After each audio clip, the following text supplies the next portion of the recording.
cette figure, nous allons parler de la rotation corticale, qui est un événement très important qui a lieu après la fécondation chez les amphibiens et notamment chez le xénope. Donc, il y a fécondation, un spermatozoïde fusionne avec un ovocyte et 1h30 environ plus tard, on voit la pigmentation qui se trouve du côté de l'hémisphère animal qui va basculer vers le point où le spermatozoïde a fusionné avec l'ovocyte.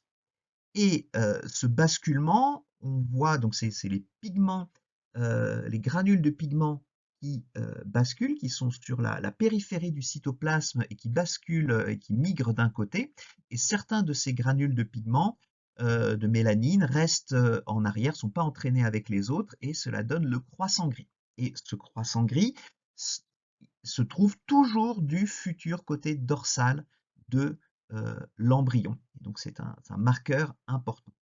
Alors, est-ce que ce basculement de la pigmentation est quelque chose de localisé ou est-ce que c'est le signe de quelque chose de plus général et que tout le cytoplasme cortical, c'est-à-dire le cytoplasme qui se trouve sous la membrane plasmique, est-ce qu'il bascule également et notamment pour le cytoplasme cortical qui se trouve du côté du pôle végétatif ou est-ce que c'est quelque chose de plus localisé?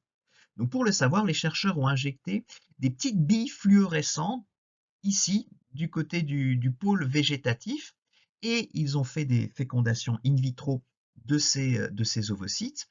Et 1h30 plus tard, ils se sont rendus compte que les petites billes fluorescentes ont été entraînées, alors pas toutes, mais une partie de ces billes fluorescentes ont été entraînées dans la rotation corticale, donc sur des distances assez importantes. La barre d'échelle est à 200 micromètres, donc certaines billes ont été traînées sur plus de 600 micromètres. Et donc cela veut dire que la rotation corticale ne concerne pas seulement les granules de pigments du côté du pôle animal, mais aussi du côté du pôle végétatif. Le cytoplasme cortical subit aussi cette rotation. Et donc toute molécule qui se trouve là, que ce soit des protéines ou des ARN messagers, vont aussi être entraînées et basculer d'un côté du zygote. Et cela va entraîner une rupture de symétrie qui va être extrêmement importante pour la mise en place des axes de polarité.